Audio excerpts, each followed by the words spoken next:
There's a family down the street from me. Both parents work full-time jobs. Together, they're making around $110,000 a year. That's more than double what a single-income household made in the 1970s when you adjust for inflation. And yet, they can barely afford their mortgage. They're behind on credit cards, their car payments are crushing them, and they have almost nothing saved for retirement. How is that possible? Because they fell into something economists call the two-income trap. And if you're in a two-income household right now, there's a very real chance you're in it too. Give me 7 minutes and I'm going to show you exactly how this trap works, why it's so dangerous, and what you can do about it before it's too late. My name's Michael Stone. I've spent over 8 years working in banking and personal finance, helping everyday people understand how money actually moves in their lives. And one of the biggest myths I see people believe is this idea that two incomes automatically mean twice the security. It sounds logical, but for millions of American families, especially those over 40, the opposite is true. Two incomes have actually made them more financially fragile, not less. In this video, I'm going to walk you through why that is step by step, using real numbers, real expenses, and real situations you'll recognize from your own life.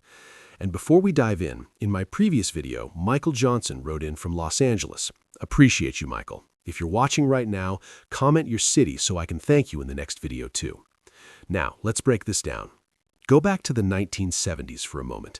Back then, the average household had one income. Let's say the husband worked and made about $50,000 a year in today's dollars.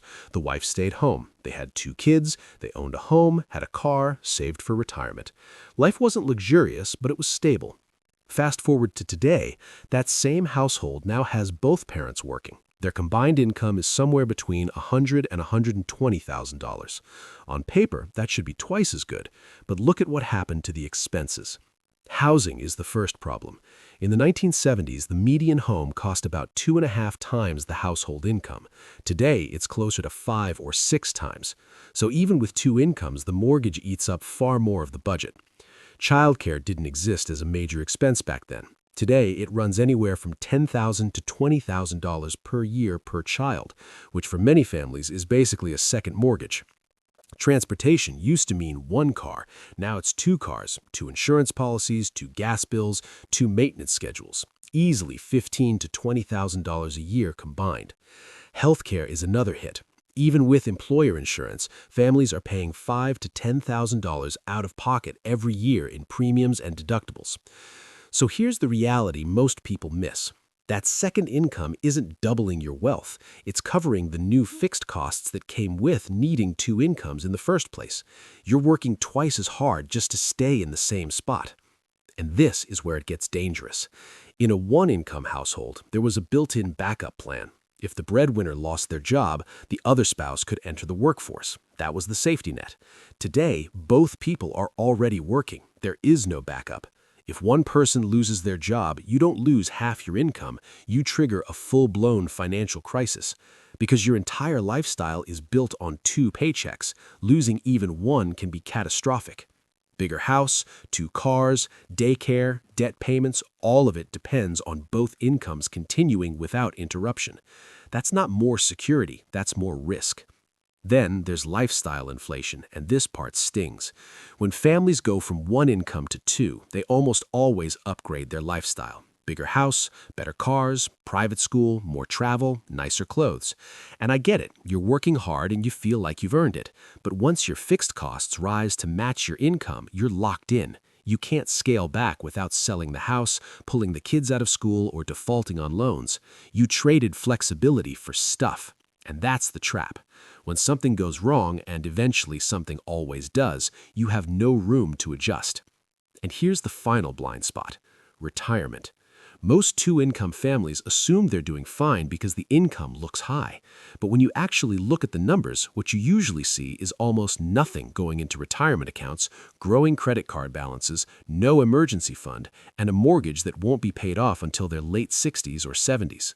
Every dollar is already spoken for. The second income isn't building wealth, it's plugging holes. And when they finally reach retirement age, they realize they worked 2 full-time jobs for 30 years and still can't afford to stop working. If this is making sense so far, stay with me because this is the part that actually matters, what you do about it. You can't go back to a one-income world. That ship has sailed. But you can stop letting the two-income trap control your life. The first thing I recommend is pretending one income doesn't exist. If you make $60,000 and your spouse makes $50,000, live entirely off the $60,000. Use the other income to eliminate debt, build savings, and fund retirement. That's how you rebuild a safety net and buy yourself options. Next, challenge every expense you've labeled as necessary. Do you really need 2 new cars? Do you need the biggest house the bank approved you for? Could you downsize childcare or live closer to work? This isn't about deprivation, it's about stopping the habit of spending like both incomes are permanent and guaranteed. You also need a real emergency fund, 6 months of expenses at minimum. In a 2-income household, if one income disappears, you need time to adjust without going under. And finally, retirement has to come before lifestyle upgrades. If you're not putting at least 15% of your combined income into retirement, you're borrowing from your future to fund your present, and that debt always gets collected. Before we finish, comment below and tell me which city you're watching from. I read every single one and I'll shout you out in the next video. And if this video helped you see your money differently, hit like and subscribe. I make videos like this every week to help you understand how money actually works, not how we wish it worked. In the next video, I break down the biggest retirement mistakes people over 50 make and how to fix them before it's too late. This is Michael Stone. Your money works better when you understand it.